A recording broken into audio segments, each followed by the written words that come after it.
How far would you go if an authority figure told you to? Would you hurt someone just because they said so? Picture this. You're in a small room. In front of you, someone is strapped to a chair. You're sitting at a control panel with buttons.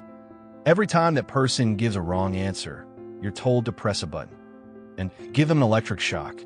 At first, it's mild, but with every mistake, the voltage increases. You hear them scream, beg, bang on the wall. And yet, a calm man in a lab coat simply says, "The experiment must continue." Would you keep going?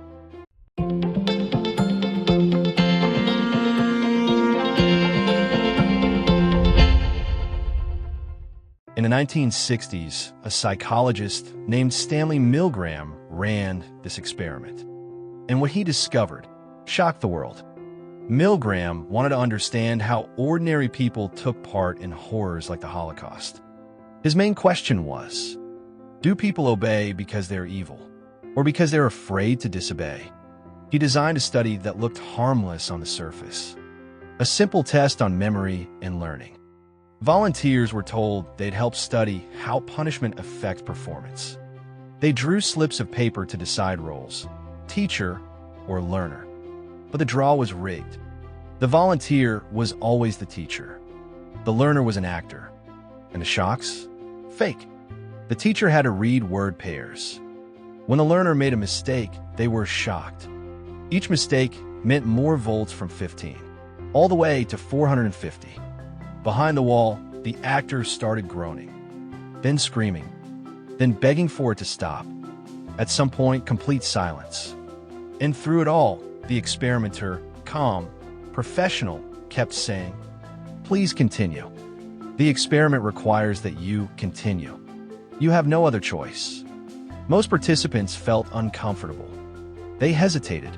They laughed nervously. Some asked if the learner was okay, but few actually stopped. The results? Terrifying. 65% of participants gave the maximum shock, 450 volts. Even when they thought the person was in serious pain. Even when they heard nothing at all. Milgram had proven something hard to accept. Under pressure from authority, most people will follow orders, even if it means hurting others. This is what we call obedience to authority. And it doesn't just live in history books. We see it today in workplaces, on social media, in schools. We obey to avoid conflict, to fit in, to avoid standing out.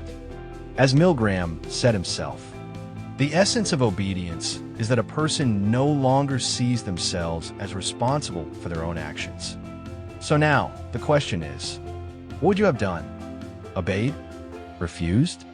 A lot of people say, "I would never do that." But most did.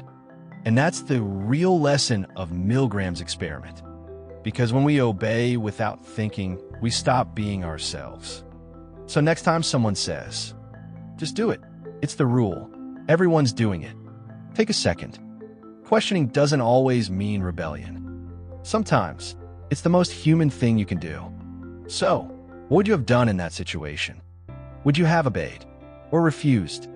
Let me know in the comments.